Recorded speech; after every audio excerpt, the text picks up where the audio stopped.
The Arctic, the $50 trillion lie revealed. The ice was already cracking when the bids came in, 7 digits typed from warm offices into cold latitudes. Tankers idled beyond the flow line, icebreakers humming like engines at a starting gate. Insurers refreshed spreadsheets. A single lease block pinged 3 offers in under an hour. The number on the screen whispered a promise, 50 trillion. Rescue plans were the headline, extraction was the footnote. By midnight, maps changed hands, and a shipping lane no one admitted existed had a price per mile. 3 truths would surface by the 5-minute mark, but to see them, we have to rewind to the first quiet deal. The bidding war nobody saw, leases, maps, and quiet deals. It started with a map that wasn't supposed to exist. Not a glossy atlas plate, more like a bruise-colored raster pulled from a seismic contractor's laptop. Zigzag lines across the Arctic shelf, each chirp of a towed air gun translating rock into data and data into intent. The lease sale notice used neutral language, but anyone who'd read these patterns knew it. They weren't surveying for safety. They were following the sound of gas. Stakes, a coastline of people who measure winter by wind direction and ice thickness, not tender calendars or earnings calls. If a lease turned into a rig, a harbor job might appear, so might a spill you can't reach in the polar night. A village clinic gets new generators, a hunting ground loses silence. That's the trade the bids didn't mention. Here's what actually happened. In a conference room 2,000 miles south of the pack ice, a sealed bid round closed with little fanfare. A small exploration firm, fronting for a consortium, outbid a major by a hair. Hours later, a reinsurance desk in London repriced the poll, premium bands adjusted for seasonal navigability, which is a clean phrase for melting. Risk turned into a line item. Meanwhile, a tug captain in Tromsø got a call. Move north, contract signed, hazard pay on arrival. Unknown to them, across town, a veteran ice pilot loaded thumb drives, microbathymetry, years of scribbled notes, and the kind of weapons you don't mark on public charts. 10 years ago, all field engineers were the rock stars. Now ice pilots were the new engineers monetizing memory. You can hire them for a convoy in September or for a back channel in early October if the freeze is late. Either way, the route isn't just geography, it's expertise sold by the hour. Meanwhile, insurers did something subtle. They didn't just price hull and cargo, they began to price time. A Shanghai-Rotterdam run that saves 10 to 15 days through the high latitudes changes time charter math. If a carrier could stack bunker savings on top of schedule gains, the premium looked less like a penalty and more like a toll. The joke in one underwriting pod, we're not covering ships, we're selling September. But there was one problem. The public story was rescue. Every new port, pier and helideck arrived with a ribbon cutting framed around safety, SAR capacity, medevac readiness, community resilience. On paper, noble. On the spec sheet, the fenders were sized for ice-class LNG carriers, not fishing boats. Dual use wasn't an accident, it was the business model. For coastal communities, the stakes landed in invoices. Diesel for the power plant arrived late and cost more. The barge that used to bring staples now shared a dock window with survey vessels. A school got fiber internet for the first time, great for classes, great for real-time seismic uploads too. Consultation meetings stretched for hours, with slides about jobs and mitigation. What nobody mentioned openly, under ice spill response still had no fix. The tech sizzle reels cut before the hard part. Booms don't work under a lid of grease ice in a black January gale. While those meetings dragged, steel moved north. Charterers locked in ice-class tonnage. A private fleet that didn't need to wait for a national icebreaker tender took the early advantage. The gap on paper, older US and Canadian icebreakers versus Russia's heavy nuclear fleet, turned into leverage at sea. If you wanted an escort along the marginal ice zone, you paid the operator who could show up. And if that operator controlled permissions as well as pathfinding, the fee started to look like rent on geography. Meanwhile, the data rush slipped under the radar. A subsea cable proposal skirted the top of the world, promising 50 milliseconds shaved off Tokyo, London latency. Traders heard that number and didn't hear the wind. Every millisecond pulled toward the pole made the Arctic less of a void and more of a backbone. Landing points were bureaucratic battles with a fiber optic core. Whoever taps, taxes. Then came the micro stories, The ones people remember because they're small and true. A harbor worker in a town of 400 gets a call, steady pay, health benefits, a chance to send his daughter to college. He signs on. 2 winters later, the seal leads he used to hunt close earlier and open later. He buys meat from the store he helps restock with ships he helps moor. It's not hypocrisy, it's arithmetic. Another family sits through the 4th consultation in a year. They nod politely. When asked for input, they hold up photos of a shoreline now 40 feet closer to their back door. What nobody knew in those first auctions was how quickly the bid logic would spread. A lease block on one side of the Arctic changes insurance on the other. A port that can berth a tanker changes the argument at an international law table. A convoy in September normalizes October. The lie safety first wasn't a single sentence. It was an algorithm, rescue on the brochure, throughput in the balance sheet. This was the moment everything shifted. The first modern Arctic deal didn't announce itself with a gavel. It whispered through spreadsheets, drifted on AIS pings, and clicked into place when a tug cast off at midnight. And while the ink dried onshore, a line of lights edged north, tracing a route that would soon be priced, patrolled, and if the plan held, paid for by everyone living beside it. Steel to the edge, ports, pipelines, and emergency infrastructure. While those meetings dragged, cranes were already swinging. The press releases said safety first, but the welds told another story. A new pier rolled out over permafrost on helical piles, with bollards rated for ships that weigh as much as a skyline. The ribbon cutting talked about medevac access. The blueprint listed fender panels sized for Arc 7 LNG hulls. The Port Authority unveiled a rescue hangar. The fuel farm beside it had transfer arms spec'd for midwinter offload. If you looked at the hose diameters, you could read the future. Here's where the dual-use logic hardened. Emergency infrastructure was the passphrase. A helicopter pad justified by search and rescue doubled as crew change staging. A heated warehouse for disaster relief sat at the exact turning basin radius needed for ice-class tankers. The breakwater that shielded small craft was poured to tame prop wash from 45-megawatt azipods. The brochure showed a Coast Guard cutter in the foreground. The procurement spreadsheet showed berthing windows for LNG carriers and heavy-lift modules. Meanwhile, Russia went all in on steel. Sabetta wasn't just a dot on a map, it was an Arctic factory gate. Yamal LNG turned a frozen peninsula into a metronome of outbound cargoes, each hull an Arc 7 that could chew through flows and still make schedule. Arctic LNG 2 followed with gravity-based platforms set like chess pieces on the shelf edge. Rosatomflot's nuclear icebreakers idled outside like tow trucks with reactors, ready to escort convoys east toward Asia or west toward the White Sea. Call it rescue, call it energy security. On AIS, it looked like throughput. China's fingerprints showed up in financing, modules, and a phrase that sounded like a poem and a plan: the Polar Silk Road.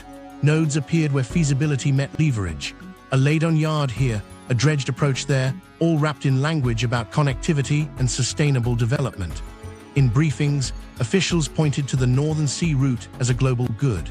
In contracts, offtake agreements and shipbuilding orders locked in decades of volume. Across the pole, Canada and the US hit the same wall, the icebreaker gap. There were speeches about recapitalization and timelines that slid like pack ice on a warm current. While budgets crawled, private owners filled the void with ice-class AHTS vessels and chartered tonnage that could reroute on a text. A corporate fleet doesn't salute a flag, it salutes a day rate. If a convoy needed a path through rotten ice in late September, the first hull to show with steel in the bow set the rules for everyone behind it. Subsea, another layer, stitched the Arctic together. A cable proposal promised a new transpolar artery, far north fiber, Tokyo to northern Europe, with a latency cut that traders could feel in their P and LS. 50 milliseconds sounded like trivia to most people. In finance, it's rent. Landing stations turned into sovereignty fights. Who gets to tax a millisecond? Who gets lawful access to taps labeled as maintenance? Every permit hearing talked resilience. Every term sheet priced exclusivity. Satellites arced above it all, filling in the blind spots. Ice concentration maps refreshed like stock tickers. Synthetic aperture radar picked out ridges, rubble fields, and dark holes that went quiet on AIS. Drones joined the stack, shoreline surveys for erosion monitoring that conveniently traced out pipeline corridors and future tank farm footprints. The data helped pilots avoid pressure ridges. It also helped logistics planners shave hours, then days, from turnarounds. Meanwhile, pipelines crept toward the coast. Not the continental-scale snakes we argue about on talk shows, short, brutal links from gas-rich fields to loading arms, buried low to dodge ice scour, sleeved where Thor might wrench steel apart, and block-valved like beads on a rosary. Officially, they were export terminals with environmental safeguards. In reality, they were cash machines that only made sense if ships kept arriving on a schedule built around thinner ice and longer shoulder seasons. Communities saw the gear arrive before they heard the justification. An emergency barge showed up with prefab dorms. The sign said, "Responder housing." The rental agreement handed the keys to a contractor running 3 shifts. A mobile clinic landed on a Hercules, great for a storm, better for pre-departure medicals. A new VHF repeater went live on the ridge. The channel traffic turned into tug masters calling lineups and pilots trading flow edge notes in shorthand. There was one detail that soured the speeches. Spill response under ice hadn't been solved. Not in trials, not in field conditions, not when the wind pushed slabs together like dinner plates in a sink. The skimmers that worked in shoulder seasons failed under grease ice. Burning off oil needed daylight and air gaps that don't exist in polar night. Booms froze, fractured, and rode up on flows. The videos cut before the part where everything jammed. The port placards promised compliance. The winter said otherwise. Then an irony, the more rescue capacity got built, the more ships came north because rescue existed. A bigger hangar meant a longer convoy season. Extra medevac cover turned a red risk amber. The escort queue stretched. And every new piece of steel, every bollard, pile, cable landing and warehouse made the route feel inevitable. Not because nature invited it, but because accounting did. Hardware in place, the board flipped. Convoys didn't need to ask if the Arctic was open. They asked who controlled the gate, what the escort would cost, and whether the wind would hold until Tuesday. The brochures still said safety. The invoices read access. And once access was priced, the question shifted from whether to sail to how many hulls could you push through before the next freeze. The $1 trillion shortcut, opening the Northern Sea route. While pilots traded flow edge notes, someone else ran the math. Shanghai to Rotterdam through Suez is a habit. Through the Arctic, it's a shortcut. On a planner's screen, the line via the Northern Sea route shrank the world by around 40%. 10 to 15 days vanished from schedules. At bunker prices that move with every headline, that kind of time turns into money before the propellers even start. The stakes were simple and brutal. If a ship can arrive nearly 2 weeks earlier, charterers save on day rates, shippers claim fresher inventory windows, and financiers slice risk off balance sheets. For crews, shorter voyages mean fewer storms at lower latitudes, but more time threading ice where a mistake is final. For ports south of the Arctic, it meant fewer calls, thinner margins, and idle cranes. The shortcut didn't just clip miles, it shaved livelihoods. Here's what actually happened. Rosatomflot turned escorts into a business product. Nuclear icebreakers idled like patient bulldozers, then powered up to lead seasonal convoys along the Laptev and Kara. Permissions rolled out of Moscow like boarding passes: join the convoy, stick to the slot, pay the fee. The de facto toll booth wasn't a gatehouse, it was a schedule. Miss your window and you didn't negotiate. You waited, burning time you couldn't insure. Meanwhile, carriers ran spreadsheets that treated ice like a surcharge they could live with. A 40% distance cut stacked with fuel savings and trimmed time charter exposure. Insurance desks adjusted riders, hull premiums ticked up, but route savings sometimes outpaced the risk. One broker summed it up over coffee: "We're not gambling, we're arbitraging September." The language gave away the shift. Weather was variable, policy was the risk. But there was one problem baked into the route: control. Sanctions and permissions turned into twin screws. Some hulls could buy the escort, others couldn't clear a compliance department. A shadow fleet learned to ride the shoulder season, going dark on AIS in polar night and reappearing at the edge of lawful lanes. Enforcement was a patchwork, and the icebreaker at the head of the line decided what allowed looked like in practice. Choke points moved on the mental map. The Straits of Malacca still mattered, but planners started watching the Vilkitsky, Dmitry Laptev, and Sannikov Straits like traders watch yield curves. Winds pinched ice into pressure ridges that behaved like floating border walls. A westbound train of bulkers could find itself stacked behind a single grounded hull, and everyone knew it. The Arctic didn't replace Suez. It added a new set of dice to the table. Micro-stories made the abstraction bite. A scheduler in Hamburg watched a dot jump on her screen, an ARC-7 LNG carrier clearing the Laptev early thanks to a lucky high. That jump meant she could pre-sell cargo 2 days sooner and undercut a rival who sailed south. In Yokohama, a port agent's phone blinked, revised ETA 12 days earlier than last year's lane. He called a trucking boss who didn't ask about ice. He asked how many hours he had to pull drivers from a festival weekend. Meanwhile, insurers tried to tax uncertainty into order. Riders paid out for propeller damage from brash ice, but excluded under-ice collision with uncharted rubble fields. Captains compared notes about underkeel clearance that changed with the tide and the melt. Every story had a refrain, "Follow the icebreaker." That meant whoever owned the breaker could shape the route economics all the way back to a retailer's shelf. The economics rippled. If 10 to 15 days fall out of a voyage, a shipping line can do one extra round trip each season with the same hulls. That additional rotation, multiplied across a fleet, looked like found capacity. Banks priced that like an asset. Investors wrote memos with a new phrase, Arctic uplift, then buried the sensitivity table where winter could still win. But there was a catch. The window was seasonal, unpredictable, and narrowing only in averages, not in any specific week. One late storm could turn an open lead into a crusher of bows. Rosatomflot's convoys smoothed the variance, not the physics. A captain who tried to freelance a shortcut across new ice learned the old lesson fast. The Arctic is generous to no one and lethal without warning. Then came the sanctions twist. Some buyers would pay a premium for Arctic-arriving cargo if it didn't trigger secondary penalties. Others wouldn't touch it at any price. The route split the market into acceptable and actionable. Compliance officers started showing up at voyage planning calls. Lawyers learned ice charts. Meanwhile, coastal communities watched more lights on the horizon and asked fewer theoretical questions. Search and rescue flights trained to chase medevacs across a longer corridor. A small clinic ordered more anti-frostbite kits because conv escorts meant more people, more often, farther from help. The shortcut had a hidden ledger that didn't appear in voyage math. This was the moment everything changed in planning rooms. The Arctic route stopped being a thought experiment and started behaving like a conditional asset. If the escort was available, if the ice stayed loose, if the insurer signed, you sailed. If not, you deferred and watched a competitor claim the spread. And with lanes opening, everyone remembered the quiet line from earlier. The real money sat under the seafloor, waiting for a route to normalize the traffic above it. Beneath the ice, the resource ledger no one publishes. To understand why a shipping lane became a balance sheet, we need to look below the hulls.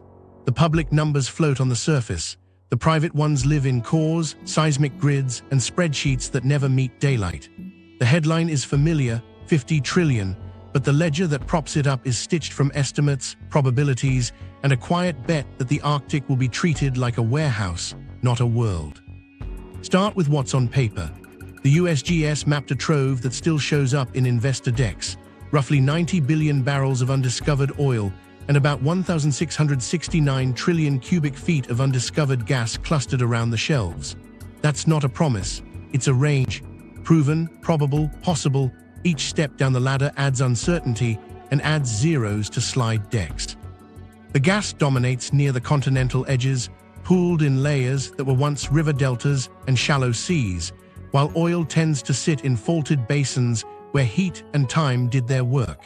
That geometry decides who drills first and who stalls. Meanwhile, minerals trace older stories. Nickel and cobalt ride Precambrian shields that ring the Arctic like a buried necklace. Rare earth elements pop up in alkaline complexes and carbonatites that sound like geology exams but spin like policy levers. The seafloor nodules whisper a future extraction play that no one wants to admit is on the whiteboard. Metals harvested from a place that breaks gear and careers. Greenland is the tease that refuses to settle. Sedimentary basins along its western shelf light up seismic lines with enough promise to keep core boxes shipping and rumors busy. Inland, Kvanefjeld sits heavy, one of the world's largest rare earth and uranium resources in the same rock. The math there is brutal. Shenghe's stake means downstream leverage, uranium byproduct means political blowback, and a 2021 election proved that a local vote can freeze a global supply chain plan. Funding for more cores keeps slipping in through grants, JV term sheets, and research budgets with offtake clauses. Here's what mattered to the people making bets. Gas near shore turns into LNG fast if you can get a pipe to a berth and a berth to a convoy. That stacks neatly with an escort regime that monetizes September and October. Oil farther out demands more steel, deeper water gear, longer exposure to weather windows that don't care about schedules. So portfolios tilt to gas in the near term, oil in the long, and both wrapped in talk of transition that lets the same firms sign two kinds of contracts without flinching. Meanwhile, the mineral column feeds a different kind of urgency. Nickel for batteries, cobalt for stability, rare earths for magnets. Every EV target turns a mountain into a meeting. The Arctic's value here isn't just tonnage, it's optionality.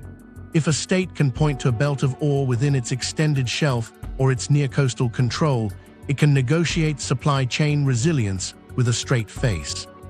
Ports become not only LNG gates, but ore export nodes, and rescue hangars double as staging for drill programs that clock in under the environmental radar. The stakes for communities are counted in contradictions. A mine promises wages and an airstrip upgrade. It also promises more diesel on the water and more ships in hunting lanes. An exploration rig brings a clinic generator. It also brings waste drums that never seem to leave when the season ends. Consultation rooms fill with terms like probable reserve and induced seismicity, while the questions people ask are simpler. Who fixes the road when the trucks tear it up? Who pays when the permafrost sinks under the warehouse you said was temporary? Action moved in bursts. An exploration team flew in on a blue sky day, drilled 3 cores, and flew out with coolers of rock and a dozen NDAs. A finance team modeled the USGS numbers 3 ways, low, mid, high, and attached discount rates that quietly assumed a longer navigable season. A minister cut a ribbon on a lab for environmental monitoring that processed assays after hours. A coastal council signed a memorandum for broadband that routed through a building also labeled Geodata Exchange. The impact was immediate in the parts of the world that watch commodities like weather. Nickel prices spiked on rumors of a new target zone. Cobalt shifted on whispers of a road upgrade 2 summers out. LNG offtake calendars stretched into the 203s with clauses that referenced ICE data written like force majeure but read like strategy. The ledger thickened with rents. Shipping saved days, data shaved milliseconds, minerals filled gaps, and hydrocarbons banked on the math that September would outpace January. But there was one problem the spreadsheet never solved: boundaries. The 50 trillion stack isn't just geology, it's jurisdiction. Reserves that look bankable inside a line on a map become lawsuits when that line moves over a ridge. A gas field that seems near shore on a national chart becomes disputed in a UN filing footnote. The ledger assumes ownership the law hasn't granted yet. Numbers are huge, but claims decide who can touch them. To see how that game is played, we have to leave the cores on the table and step into a courtroom drawing lines on moving ice to the UNCLOS chessboard. The courtroom didn't look like a place for oceans. Fluorescent lights, stacks of binders, and a wall-sized map that turned the Arctic into contour lines and numbers. On the table, petitions, cores, and a word that sounds boring until it moves trillions: jurisdiction. Under the United Nations Convention on the Law of the Sea, a coastal state owns its 200 nautical mile exclusive economic zone. Beyond that, there's a door you can try to open: the extended continental shelf. To claim it, you don't wave a flag. You prove the seafloor is your continental margin in rock and mass. Stakes, they're human even here. A community hears that a ridge under the pole might place gas inside one country's legal reach and outside another's. That changes who issues permits, who collects rents, who hires the tug, and who shows up when it goes wrong. For ministers, this is legacy politics. For companies, it's de-risking. For people on the coast, it decides whose phone rings when a convoy misses the window. Here's what actually happened. Russia filed first, back in 2001, asking the Commission on the Limits of the Continental Shelf, CLCS, to recognize a far reach built on ridges with names that sound like expeditions, Lomonosov, Mendeleev, Alpha. The Commission told them to bring more data. Russia came back with more bathymetry, seismic profiles, dredged samples, and in 2007 sent a submersible to the seafloor at the pole to plant a titanium flag. The stunt wasn't law, it was a message. The real weapons were cores and cross-sections. Denmark, acting via Greenland, submitted in 2014. Their argument, the Lomonosov Ridge isn't Russia's extension, it's Greenland's. Canada followed with its own filings, tying the ridge to its continental shelf from Ellesmere. On paper, the claims overlap by hundreds of thousands of square kilometers, including the very top of the world.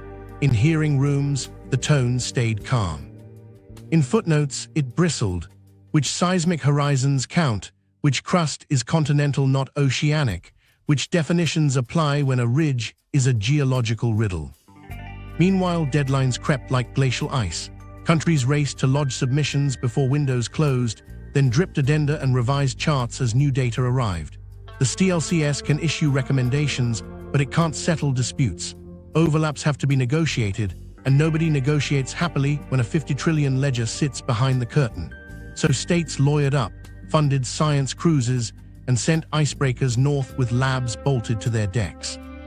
What nobody knew at the time was how much hydrography would feel like infantry. A survey line laid across the central basin became a stake in a legal argument.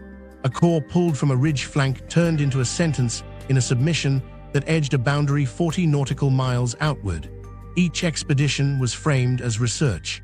Each research cruise mapped the path for a claim that could outlast the ship that made it. There was one problem the charts couldn't smooth over. The ice was changing as the filings piled up. Melt seasons stretched, pressure ridges shifted, and the very conditions that made routes viable also complicated fieldwork windows.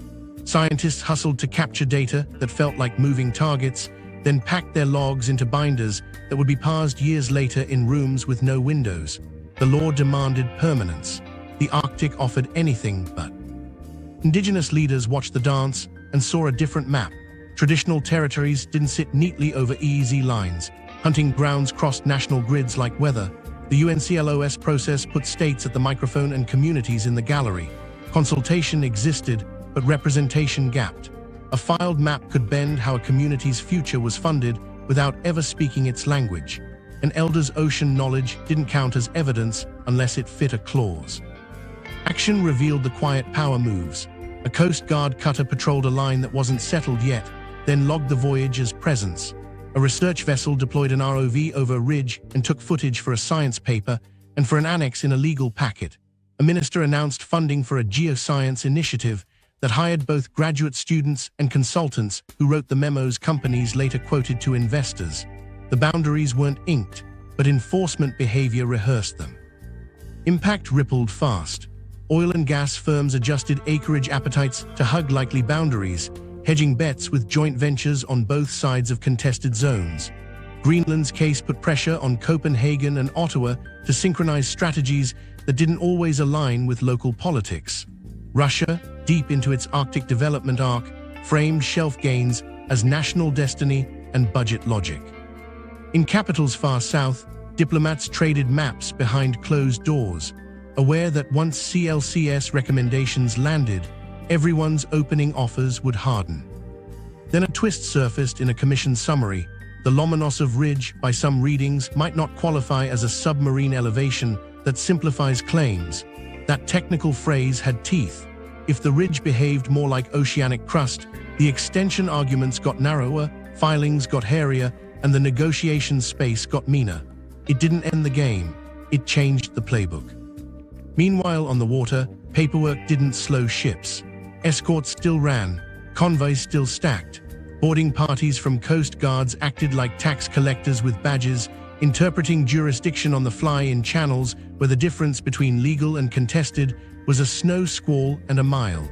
Enforcement, by other means, stepped in where law lagged. This was the moment everything crystallized. The map on the wall wasn't just lines and labels. It was a knife that would cut the ledger. And because the ice was moving, the hand that held the knife belonged to whoever had the ships, the satellites, and the nerve to act first. Patrols, shadow fleets, and silent subs, enforcement by other means. While the lawyers debated bathymetry, cutters and corvettes drew their own lines. A boarding party stepping from a grey hull to a darker one looked like routine safety. On the manifest, it was taxation. Papers please, logbook open, cargo list checked against permits that referenced coordinates most crews couldn't pronounce.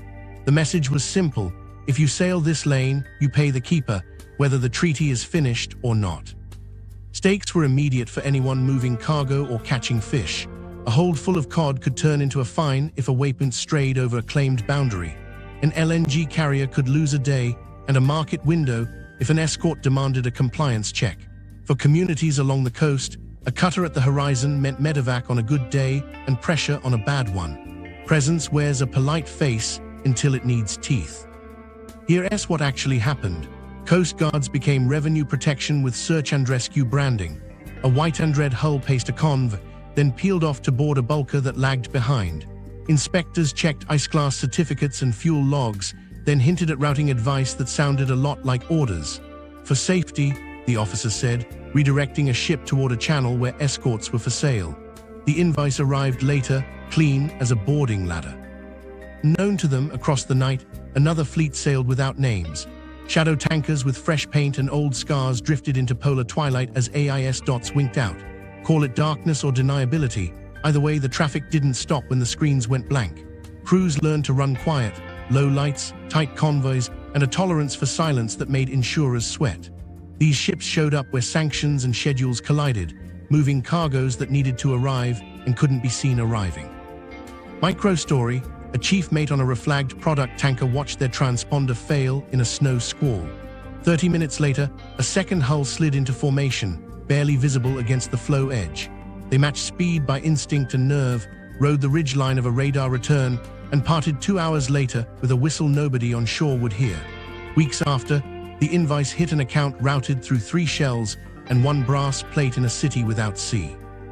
Meanwhile, submarines wrote the part of the map nobody will publish.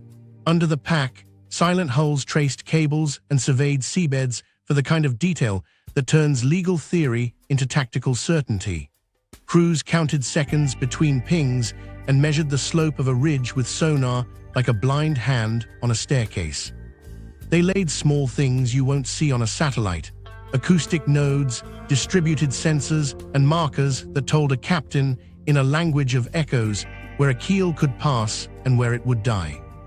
There was one problem surface fleets couldn't solve: awareness without daylight. So drones and satellites took the watch. Synthetic aperture radar spotted wakes under clouds. Infrared teased out engine heat against water that eats it.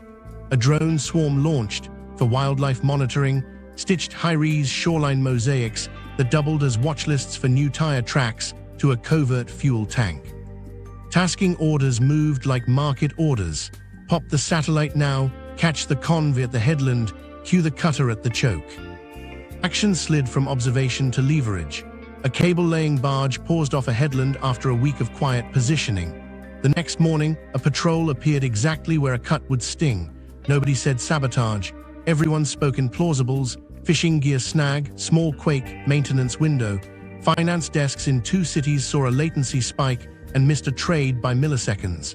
It read like a glitch. It played like a warning. Impact rippled across ledgers and lives. Insurers rewrote riders. AIS docked north of a certain parallel meant exclusions, not excuses. Charter parties added escort compliance clauses with penalties calibrated to Moscow's schedules. Crews found extra lines in their safety briefings that sounded like euphemisms. Follow the lead ship, accept inspection, don't improvise.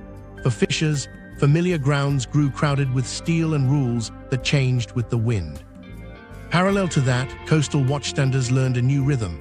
Radios crackled with drone reports: unknown quad over the gravel pad, repeat flights at dusk. A new boy sang a digital note at odd hours. Then a quiet visit, 2 officials with cards that didn't list titles, asking if anyone had seen a skiff tied at the West Cove after midnight. Routine, they said. It was routine because the game required it. Here's where it gets blunt.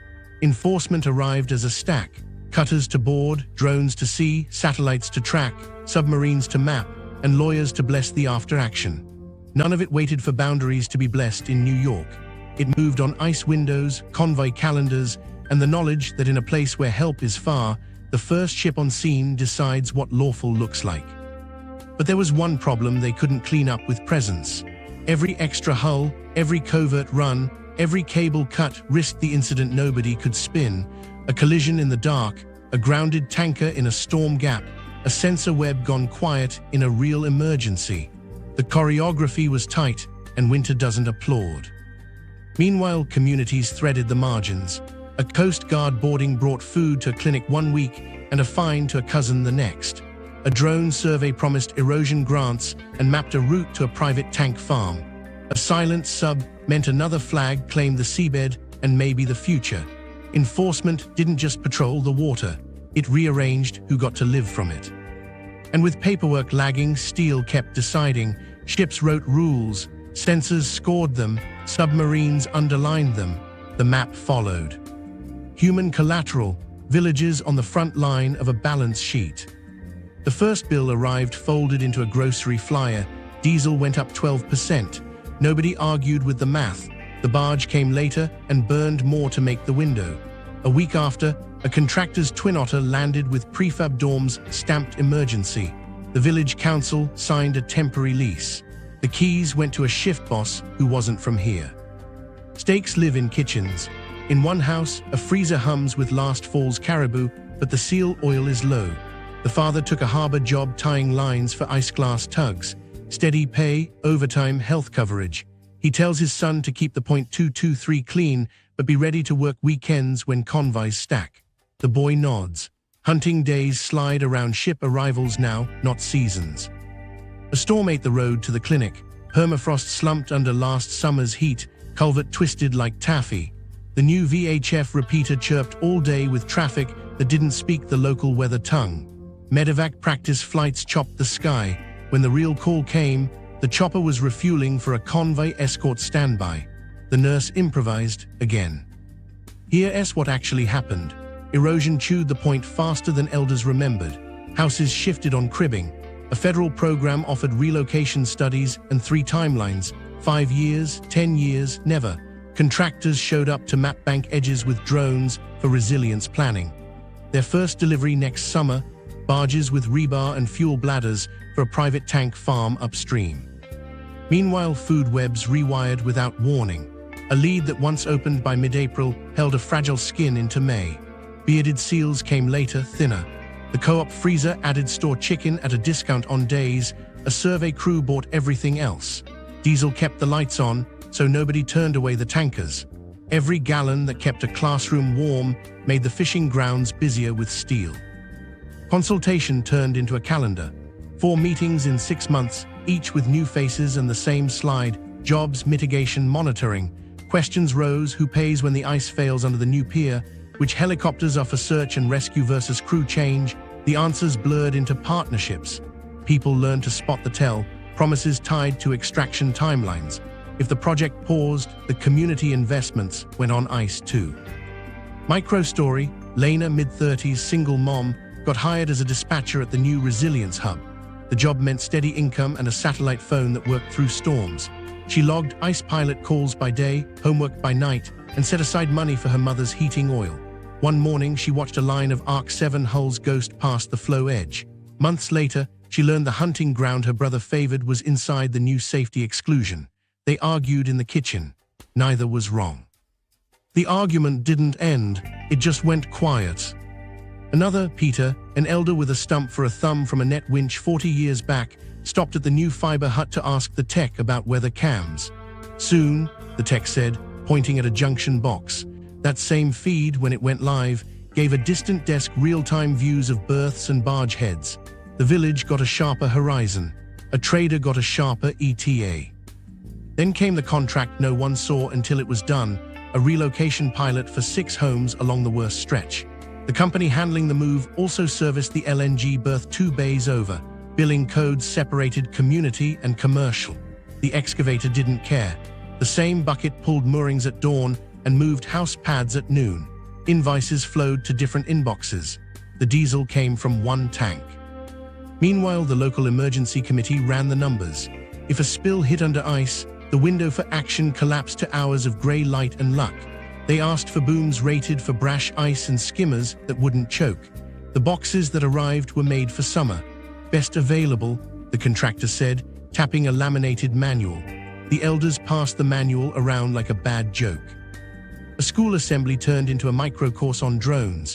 Kids learned to launch and land for shoreline monitoring. The drones saw more than the eyes on the bluff. Cracks in the ice, a new track to the fuel cache, a coyote nosing trash behind the responder dorm. A month later, the same drone model, different serial, buzzed a hunting party, low and rude. Complaints went nowhere. Not ours, someone said. Nobody believed it, everybody understood it. The balance sheet touched funerals too. A storm cut the power, the clinic generator held. The spare parts order was stuck because a convoy delay turned a 3-day ship into 11. Half the town went to the runway with shovels to clear drifts for a mercy flight. When the medevac came, its path crossed the convoy's corridor.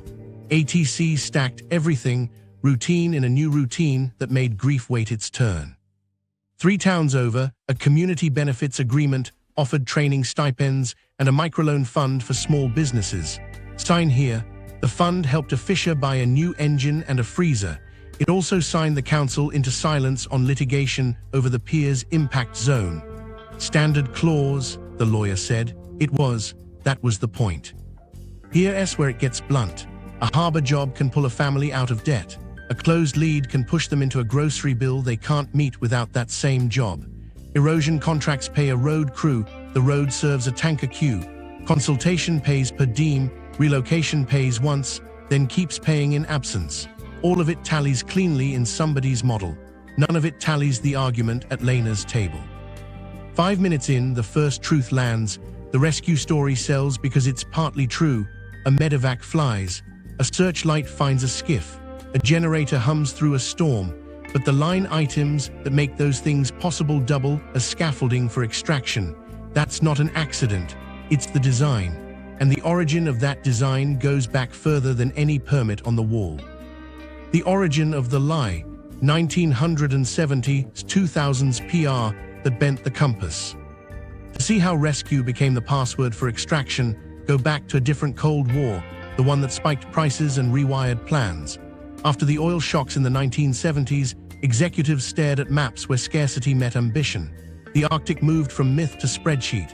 Early seismic optimism painted big blobs under shallow seas. First drills met ice, storms, and engineering that wasn't ready. The dream outpaced the steel, but the dream stuck. Stakes were existential for energy states and companies. If you could prove a northern future, you could defend budgets and buy time. Investors needed a reason beyond luck. Politicians needed a story bigger than profit. That's when language started doing heavy lifting. Action took shape in the 1980s boardrooms and lab trailers. Seismic ships traced grids, and air photos became ice atlases. The first trials exposed a technical wall. Spill response under ice didn't work in practice. Skimmers choked, booms failed, fires didn't catch. The field notes were blunt. The press kits weren't. Teams rebranded setbacks as learnings and pivoted to the next thing, visibility as virtue. If you couldn't guarantee cleanups, you could guarantee presence. By the 1990s, environmental branding matured into a toolkit. Annual reports sprouted photos of caribou and rescue drills. Protection entered every paragraph. Partnerships with NGOs offered credibility. Marine mammal observers stood on decks while seismic guns thumped the seafloor. The hook was subtle. To protect, we must be there. Access braided with stewardship so tightly that arguing against one sounded like arguing against the other. Meanwhile, governments found the same melody. Coast Guard expansions, emergency caches, new weather stations, each budget line sold as safety. Dual use crept in behind it. A community fuel depot came bundled with a berthing dolphin set for ice-class beams. A wildlife research flight program doubled as reconnaissance. The lie wasn't that rescue was fake. It was that rescue was the point. It was the cover. Then the 2000s arrived with a new face for old ambitions. Icebreakers as heroes. Documentaries showed orange hulls shoving through flows, spotlighting science teams and medevac drills. In the B-roll were LNG berths and laid-on yards. Press briefings praised safety corridors. Quietly, routing permissions and fees took shape. The Northern Sea Route narrative rolled out as global good, shorter, cleaner, efficient. The parts left off stage were sanctions, control, and tolls. Microstory, a public affairs officer drafted a speech about a new Arctic resilience hub. He crossed out staging for offshore support and wrote forward deployed search and rescue. He swapped throughput for preparedness. The blueprints stayed the same. The sentence did the work. Here's where it gets crazy, because one inconvenient detail refused to be managed. The spill they still couldn't clean. Trials in brash ice failed in labs and field pilots. Reports tucked that line near the end. Significant uncertainty remains under ice. PR pulled the same sentence to the top. We're investing to reduce uncertainty. The logic flipped risk into virtue without solving it. Meanwhile, China rolled out the Polar Silk Road language: cooperation, sustainability, shared opportunity, while backing Yamal LNG and tying offtake to steel. Russia embraced it. The phrase softened hard infrastructure. In Washington and Ottawa, aging icebreakers were framed as safety deficits, not market leverage gaps. Proposals for new hulls wore SAR uniforms, while their specs read like escort catalogs. Impact landed in public memory as a blur. People learned to see hangars and piers as rescue first, industry second. Every photo op of a helicopter winch overwrote the hose diameters below. Media adopted the frame because it looked like balance, protect, and prosper. The compass bent a few degrees each year until north meant access. There was one problem the narrative never paid for: communities weren't props. Elders kept asking about under-ice spills and late ice on hunting grounds. Answers circled back to commitments, partnerships, future tech. The truth was simple and stayed unsolved. The story kept moving anyway. So by the time the first modern deals whispered through spreadsheets, the vocabulary was waiting. Safety opened doors. Infrastructure walked through. Extraction took the keys. The bills, as always, went to the people they already living on the shoreline. Catastrophe pricing in a frozen sea. Under-ice response has a clock with no mercy. In shoulder season, you might get daylight, open leads, and air gaps for burning. In polar night, you get none of that. No booms that hold under brash ice, no skimmers that won't choke, no dispersants that stay where you put them. Oil threads under a lid and moves with currents no model pins down. By the time the wind shifts, your window of action has shut like a trap. Stakes are measured in hours and lives. A crewman with frostbitten hands can wait a day for a hello when the ceiling's low. A slick under new ice can't. A village that drinks from a river under snow won't know the taste has changed until it's in the kettle. Fisheries don't get insurance for a lost season when larvae die under a pane of black glass. That's the ledger nobody shows on Investor Day. Here's what actually happened in drills and near misses. Teams laid booms into grease ice. The skirts rode up and froze. Skimmers grabbed slush that clogged strainers faster than pumps could breathe. In-situ burns lit only when the ice spread thinned, which is exactly when the slick spread wider. Helicopters flew daylight-only sorties with buckets that swung in crosswinds and hit everything but the target. In one winter trial, responders logged partial success because a patch of diesel stained the snow blue where they could photograph it. Under the lid, the rest kept moving. Meanwhile, liability math fenced off the worst case. Caps existed, numbers that looked big until you priced a blowout under a sunless sky, with escorts grounded and cutters iced in. Captive insurers, entities owned by the same companies they covered, held the first layer. Reinsurers took the next slice, then paused at policy fine print that excluded under-ice operations and acts of government that looked a lot like convoy delays. Externalities, the polite word for your grief, flowed off balance sheets into public budgets and family savings. Then planners ran the black swan, not a deepwater well, but a grounded LNG carrier wedged into a storm gap, bow in rubble ice, stern in swell. The scenario read like fiction until it didn't. Tugs tried to snub the ship's drift. Hawsers snapped like banjo strings in the cold. The cargo wasn't oil, it was gas chilled to a liquid that flashes and evaporates fast, but the bunker fuel in the belly would bleed heavy and slow. Containment. Booms can't stand upright in brash and frasil. Waves shove ice like sore teeth. A fracture on the starboard side, a ripped cofferdam, and now you're spraying fuel into jigsaw ice while the wind shifts 30 degrees at dawn. Unknown to them, across a continent, a trading desk saw spreads blow out. Freight-rated Arctic compliance spiked as convoys stacked.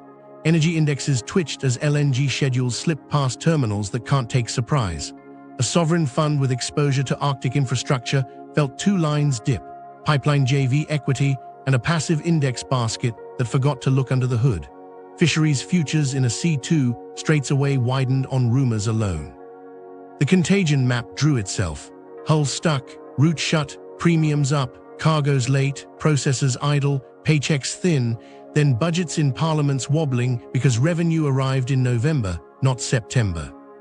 Insurers called it tail risk, then tried to price it into riders nobody could afford. A clause popped up: exclusion, response activities under consolidated ice during periods of darkness. That's half the year north of a line locals don't need a GPS to find. Another, sanctions-related delays not covered. Translation: if the icebreaker that frees your ship can't escort you for policy reasons, your waiting time belongs to you. Catastrophe got coded as timing and compliance, not weather and physics. Action on the water turned desperate.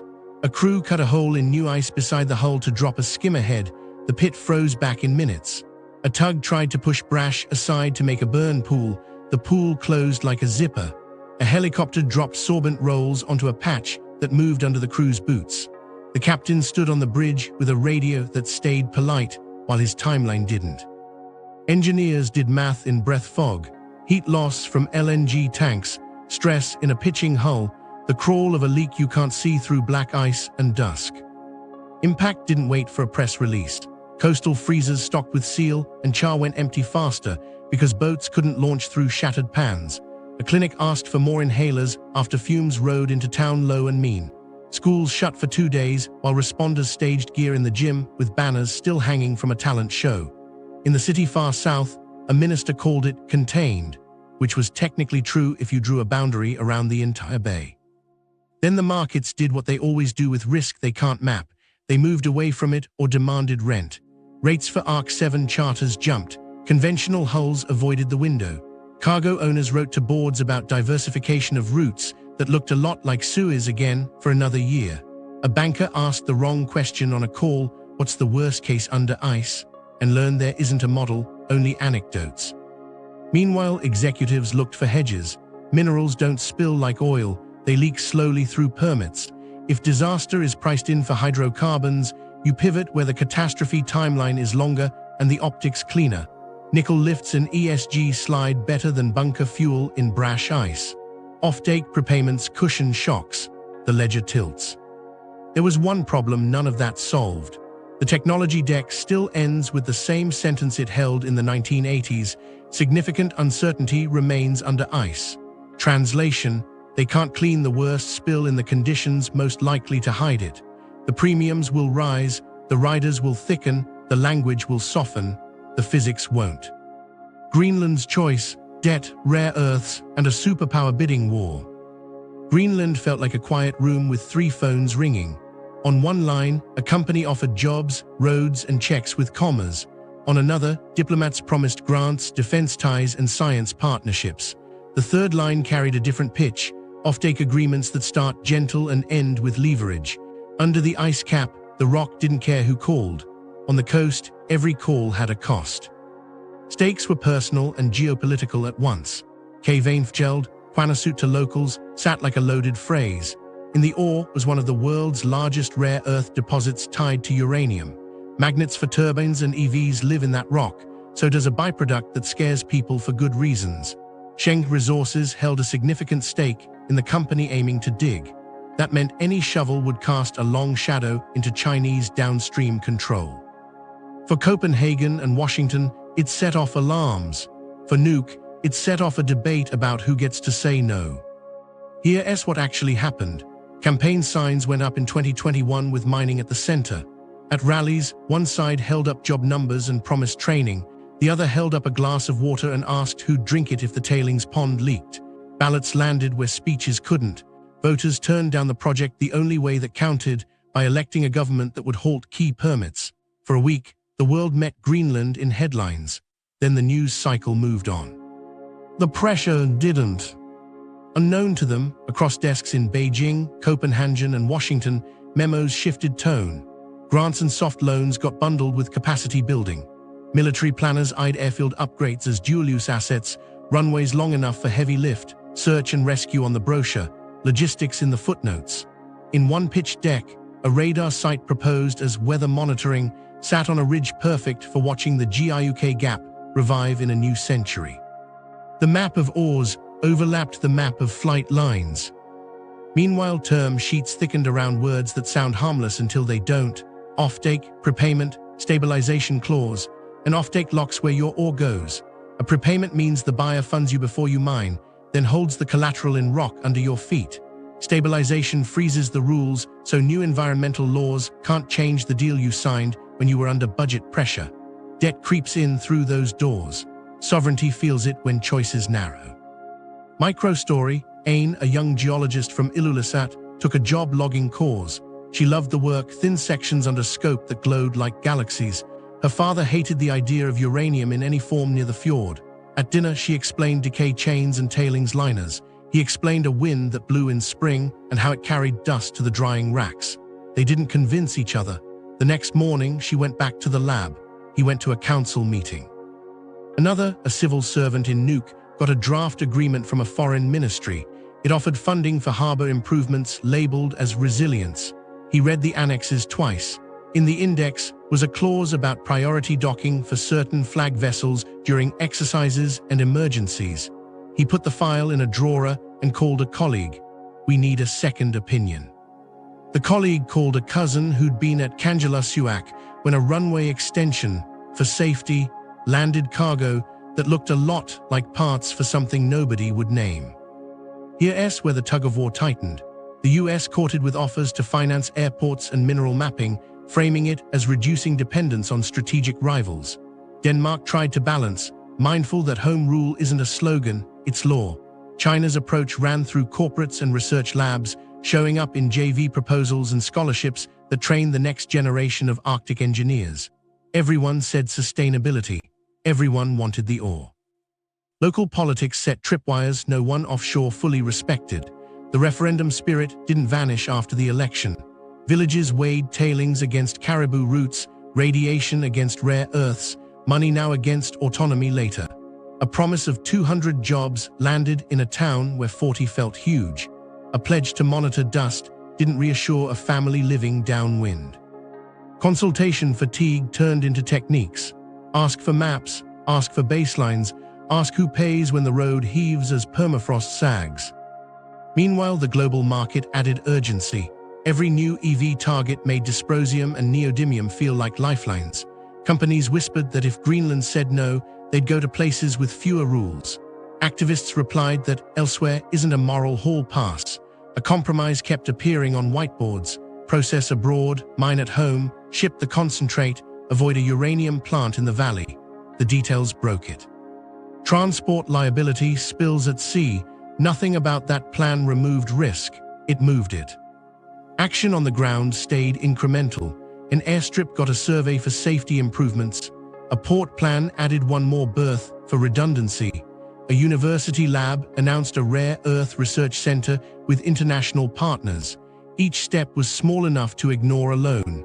Together, they set a direction. Impact arrived as leverage, not force. A donor hinted that a grant program might be reassessed if certain projects faced continued uncertainty. A contractor told a mayor that fuel deliveries could be prioritized if the council signed a support letter for infrastructure benefiting all. None of it was illegal, all of it was pressure. There was one problem the bidders couldn't smooth out. Greenland isn't empty. It has a voice in Greenlandic and it votes. The geology is valuable, the choice is more so, jobs matter, water matters more. Great powers can stack term sheets to the ceiling. A referendum can still turn off the lights. And as airfields lengthen and ports deepen under the banner of resilience, everyone watching knows the next theater isn't just ore or oil. It's data and defense, routed through the same runways and berths that claim to protect what they're poised to move. The polar data war, cables, satellites, and the Arctic internet. While the ore maps and runway plans took shape, another map lit up, one drawn in glass and light. The Arctic stopped being blank space when someone penciled a straight line from Tokyo to northern Europe and called it Far North Fiber. On paper, it was just a cable. In trading pits, it was a promise: shave roughly 50 milliseconds off Tokyo, London. In high-frequency finance, that's not trivia. That's a tax you stop paying if your packets arrive first. Stakes slid from abstract to intimate fast. For villages, a fiber landing means telemedicine that works in storms and classrooms that don't buffer. For states, a landing is jurisdiction, taps, and lawful intercepts masked as maintenance. For funds that bet on milliseconds, a shorter transpolar hop means profit pulled out of the ocean as surely as gas from a well. One cable could decide who hears the market a blink ahead. Here's what actually happened. Consortia stitched term sheets that jumped between continents: Tokyo, Sapporo, Anchorage, the Canadian Arctic, Greenland, Iceland, Scandinavia. Each landing point triggered a sovereignty mini-war. Regulators asked about resilience. Security services asked about lawful access. Locals asked who pays when the shore ice eats the conduit at spring breakup. The answers forked: public benefit on the dais, exclusivity in the annex.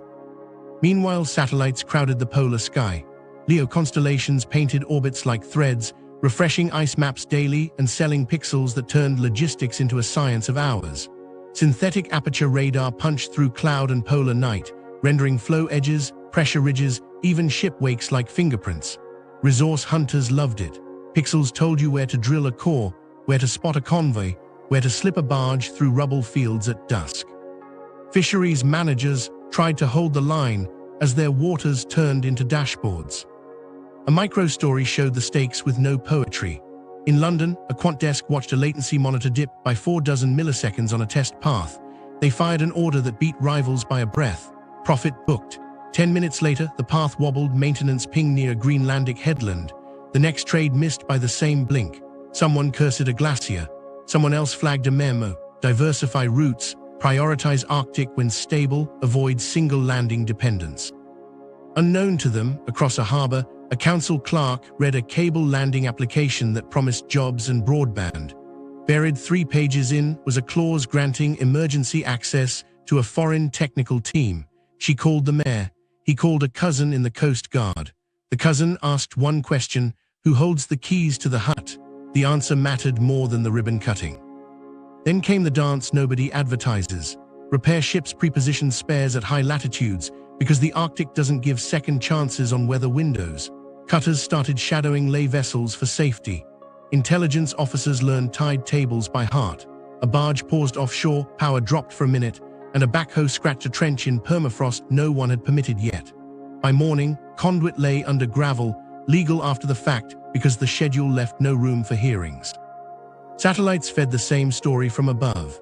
Agencies tasked radar passes for sea ice safety and quietly bookmarked anomalies: dark ships in formation, heat blooms at cable huts, a convoy cutting brash where none was charted. Drones filled the seams. One quadcopter mapped erosion at a beach. The same footage later framed an enforcement action about an unlicensed landing. Data played both referee and weapon. There was one problem the sales decks never owned: fragility. A single cut at the wrong headland turned that 50 millisecond edge into a latency penalty nobody budgeted. Blame could hide in weather, in an anchor drag, in ice action. Intent didn't need proof to have power. Traders hedged. Lawyers drafted force majeure with an Arctic accent. Insurers carved exclusions for hostile acts that didn't require a flag. Action spread ashore. A tech in a parka's patched splices by lamplight while a village teacher tried to load a lesson and got a spinning wheel. In a city far south, a minister said redundancy 3 times into a microphone. In Nuuk, a student streamed a lecture from Copenhagen with only one freeze. On another day, the stream died and rumors blamed maintenance. Truth lived underwater. Impact rippled back to ships. Convoy planners synced with satellite nowcasts to thread hours between flow shifts. Brokers paid for premium feeds that turned ice into margins. Coast Guards fused sensor webs with cable telemetry to guess who was where doing what, then showed up with smiles and clipboards that could turn polite into punitive fast. The Arctic internet didn't just carry markets, it carried control. Here's the blunt version. Fiber carves lanes you can't see, and satellites turn ice into traffic lights. Whoever runs the landing hut and the tasking queue taxes both. Call it safety, call it sovereignty, on the ledger it reads rent. And the last unpriced risk isn't in glass or orbit. It's underfoot, thawing, taking the ground out from everything built to move The faster freshwater across vault, the top of the permafrost, methane, and the hidden mortgage. The ground moved first.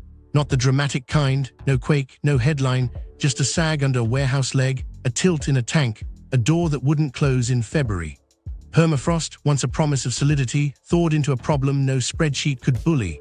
Every pile that held a pier, every road laid across Muskeg, every berm around a fuel farm sat on a loan the climate now called in. Stakes were counted in capex and in kitchens. Governments budgeted for runways and clinics, then learned the real cost when thaw turned gravel into pudding and rebar into questions.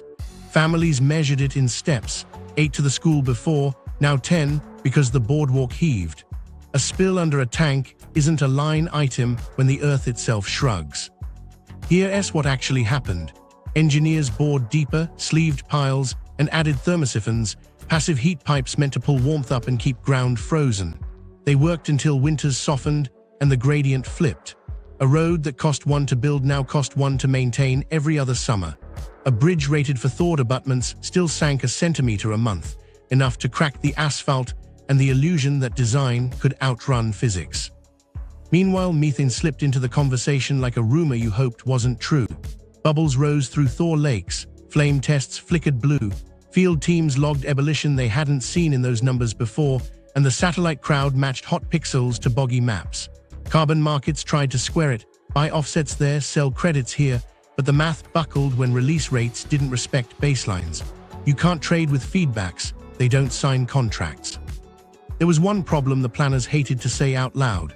The hidden mortgage sat under everything, not just the shiny new builds. Old tank pads rested on ice-rich silt now liquefying in shoulder seasons.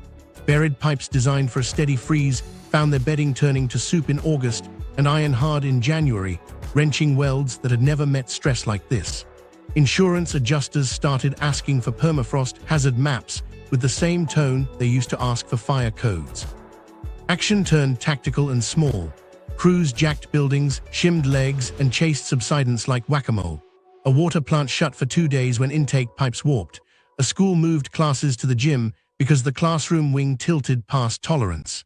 In the Port District, a supervisor walked a line of fuel hoses with a radio and a knot in his stomach. One wrong flex, one hairline crack, and the under-ice spill chapter he prayed to skip would open. Unknown to them, across a boardroom, a risk officer slid a new column into a model, permafrost uplift factor. Lenders nudged interest, rates up 0.5 point for projects north of a line only geologists used to care about. A sovereign fund asked for proof of freeze on foundation designs. Contractors put seasonal movement into warranties with carve-outs that read like pre-written denials. Freshwater looked like salvation in this mess, vast, cold, and storied as a vault. Someone always floated the scheme: tow icebergs, ship meltwater, bottle purity. It made good copy and bad balance sheets. Boutique pilots moved a few thousand tons, then hit physics and cost. The bulk fantasy kept resurfacing, paired to drought headlines far south, then sank on the same reef. Distance, melt, fuel, and the politics of selling a river's pulse to a city that thinks a tap is a right, not a negotiation. Dam proposals marched in behind the water talk. Big northern rivers glowed on planners' maps, megawatts for metals refining, shore power for ports, money for towns. The pitch promised hydropower as clean glue for a fragile grid. Elders traced their fingers along salmon runs and whitefish routes and asked a harder question: what happens when a reservoir floods Grave and a migration collapses? The profit window stared back from the slide deck. The fish didn't. Satellites tightened the noose again.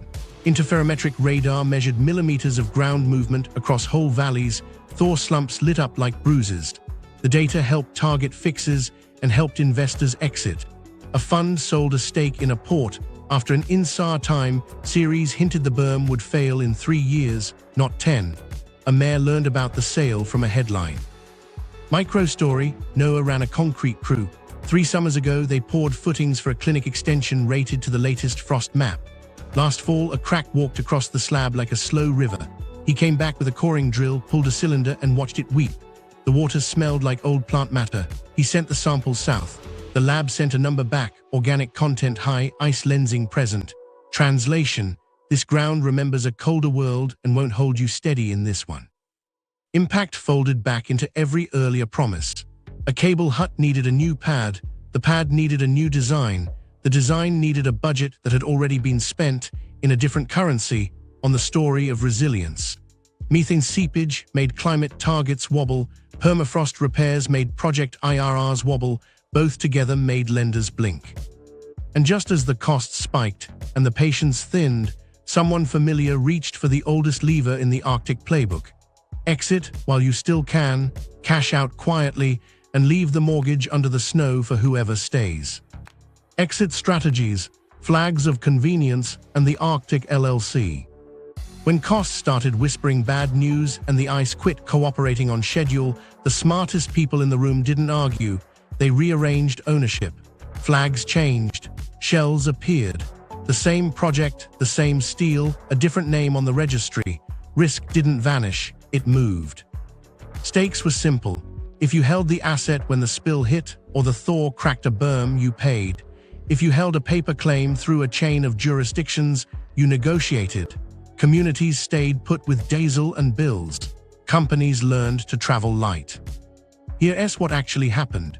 A holding company in Luxembourg owned a JV in Dubai that owned a subsidiary in Cyprus that chartered the vessels from a Marshall Islands outfit fronting for a trust in Delaware. The Arctic LLC sat in the middle like a breaker box, wires in, wires out, no one sure which switch cut which risk. Sanctions skimmed the surface, lawyers dove. "We comply," the spokesperson said, and on paper they did. On the water, the hull loaded just the same. Unknown to them, across an office park corridor, a commodities desk inked offtake prepayments that looked like financing and read like control.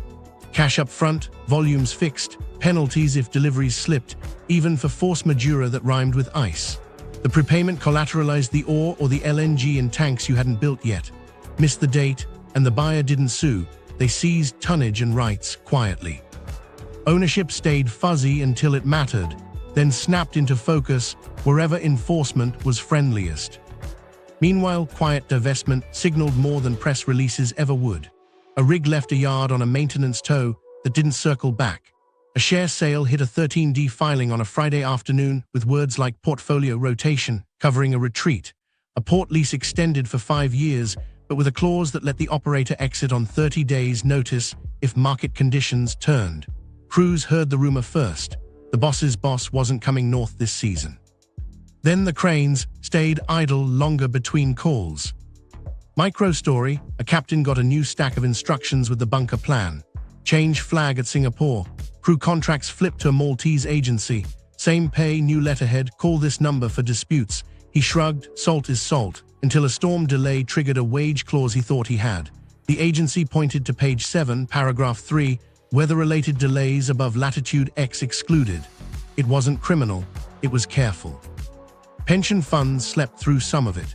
Exposure hid in indexes, an Arctic port inside a logistics ETF, an LNG berth inside an infrastructure growth basket, a cable hut inside a telecom REIT. A teacher in Winnipeg held a piece of a convoy toll and didn't know it.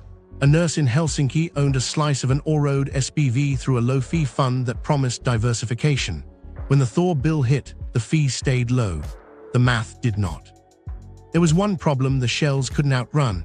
Liability loves a body to serve. So the architecture got tighter. Arbitration venues moved to London or Singapore. Contracts picked law that smiled on lenders and frowned on regulators. Stabilization clauses locked rules where they were, freezing environmental standards at yesterday's compromise. If a government wrote a stricter spill statute after the Undice chapter came true, the company pointed to the clause and said, "Not for us." Action braided finance and operations. An offtake buyer sent technical advisors who sat in planning meetings and shaped convoy choices without a title. A JV partner reoptimized CapEx by dropping permafrost mitigation while boosting insurance, then sold the risk to a captive and bought reinsurance with exclusions long enough to be a poem. A sovereign fund rebalanced exposure away from direct Arctic, then surfaced 2 months later as a lender to the same project through a vehicle 3 shells removed. Shadow fleets learned the trick too. A tanker darkened, loaded at a high-latitude berth, and reappeared 4 days later with a different name and a paint job that didn't dry evenly at -10. Ownership moved like weather. Ports learned to check hull lines, not letters. Impact landed slow and then fast. A claim over erosion damage bounced between LLCs until a council spent its own emergency fund to move 6 houses anyway. A wage dispute took 18 months to resolve because the employer of record existed only in a mailbox on a sunny island. A regulator tried to seize a tug after a grounding. The tug belonged to a lender who produced a lien older than the pier. Meanwhile, the exit drumbeat grew louder. Equipment mothballed. Exploration paused pending market conditions. Permits held in good standing. The rigs left. The claims stayed. Maps didn't change, names did. A final memo slid across a board table: unwind exposure, maintain optionality, retain rights. Here's the blunt line: flags of convenience aren't about convenience. They're about leaving fast and collecting slowly. The Arctic LLC holds the keys while pretending it's just a mailbox. And when the marketing peels back, the reveal isn't a shock. It's a ledger: who keeps the upside, who keeps the risk, and how a 50 trillion story gets cashed out before the last ice breaks. The $50 trillion reveal: who wins if the ice goes. Strip the slogans and line up the columns. Hydrocarbons, minerals, shipping data, defense contracts, 5 ledgers that add up to the headline people trade whispers about. The $50 trillion stack isn't a vault, it's a scenario. If the ice window widens, if boundaries harden the right way, if enforcement taxes quietly, this is who takes the payout. Hydrocarbons first. USGS ranges, about 90 billion barrels of undiscovered oil and 1,669 trillion cubic feet of gas, don't cash by themselves. They need ice windows, escorts, pipes to berths, and a tolerance for under-ice risk the drills can't clean. Nearshore gas wins early. LNG plants at Yamal and its peers, Arc 7 hulls in convoy, offtakes backed by states that can shrug at sanctions or route around them. Oil weights in deeper, harsher basins, penciled as long-term optionality. Winners here are state-backed firms with icebreakers on speed dial and captive insurers that price reality as preference. Losers, any operator betting on summer forever and any coastal town downstream of a spill playbook that still ends in uncertainty under ice. Minerals next. Nickel, cobalt, and rare earth belts in the shields and carbonatites pay on a different clock. If EV targets harden and rivals squeeze supply, K-vein-scale deposits become bargaining chips, not just mines. Winners are the offtake buyers who prepay and write stabilization into law, plus the governments that lock processing routes.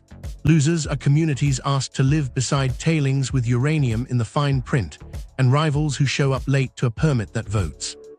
Shipping is the recurring rent. The Northern Sea route cuts Shanghai-Rotterdam distance by roughly 40%, saving 10 to 15 days when escorts run. Rosatomflot's toll booth takes a cut in icebreaker fees and routing permissions. Insurers rewrite riders. Those who can comply keep margins. Those who can't watch Suez regain relevance. Winners are convoy owners and escort monopolists. Also, charterers nimble enough to switch seasons and sanctions without blinking. Losers are ports designed for a world where Malacca and Suez never had competition, and crews paid under flags that make weather a wage loophole. Data draws a thinner but sharper line. Far North Fiber promises to shave about 50 milliseconds off Tokyo, London in a straight polar hop. Finance desks that buy speed capture rent by the blink. States that hold landing huts tax it with resilience fees and jurisdictional taps. Winners are exchange-linked funds that understand glass like pipelines and ministries that learn to call lawful intercept maintenance. Losers are regions downstream of a single cut at a headland nobody budgeted for, and towns that discover redundancy is a press conference until a storm hits. Defense contracts tie the bundle. Airfields lengthen, hangars multiply, sensor webs knit coastlines under the banner of search and rescue. The invoices say safety, the specs say dual use. Winners are firms that sell radars, sat time, and hulls with polite paint. Also, governments that convert presence into policy without a treaty. Losers are taxpayers who buy both the runway and the rent it collects from ships that would have paid anyway if the flag on the tower were different. Then the uncounted column. Disaster, relocation, fisheries collapse, costs that never sit on the same slide as projected throughputs.